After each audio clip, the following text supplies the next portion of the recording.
Kilala mo ba siya? Chuck Norris. Isang Amerikanong martial artist at artista.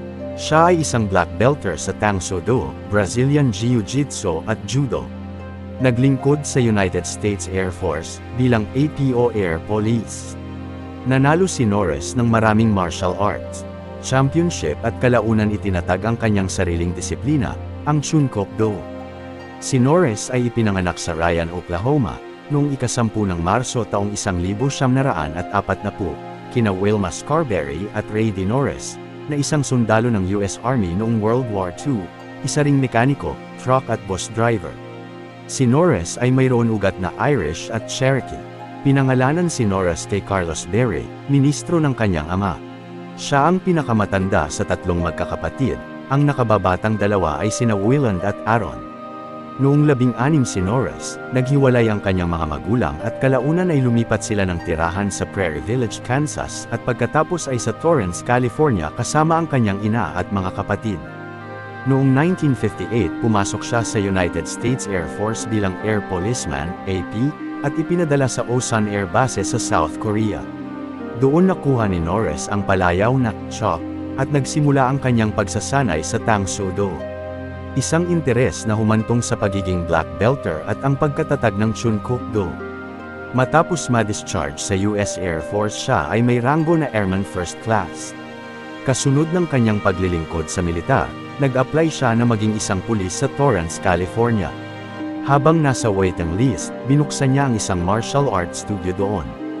Nagsimulang lumahok si Norris sa mga kompetisyon sa martial arts. Siya ay natalo sa kanyang unang 2 laban kina Joe Louis at Alan Steen.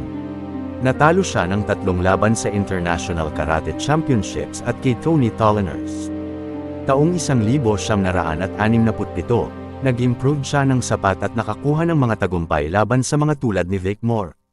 Noong 3 ng Hunyo, nanalo si Norris sa 1967 tournament ng karate, natalo niya ang 7 kalaban, hanggang sa kanyang huling laban kay Skipper Mullins.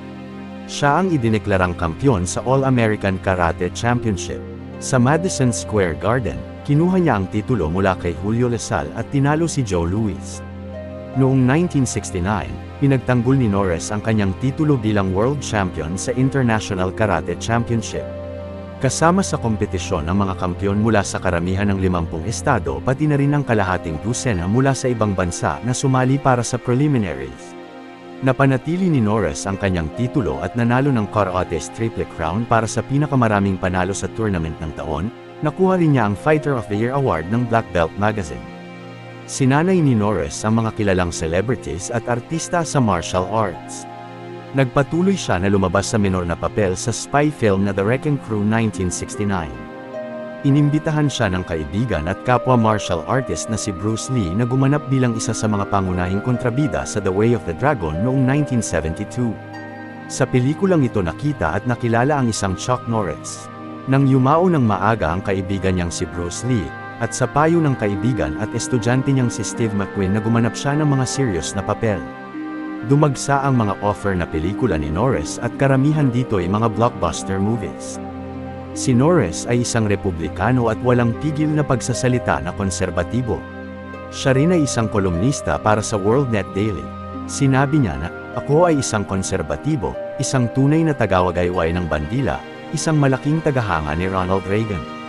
Siya ay pinarangalan at tumanggap ng maraming mga parangal gaya ng Black Belt 10th Dan, Professional Middleweight Karate Champion title 6 na consecutive years, Karate's Triple Crown for the most tournament wins, Fighter of the Year Award Black Belt Magazine, inducted into the Martial Arts History Museum's Hall of Fame, Action Star of the Year, Star on the Hollywood Walk of Fame, International Box Office Star of the Year, Golden Boot at the Golden Boot Awards.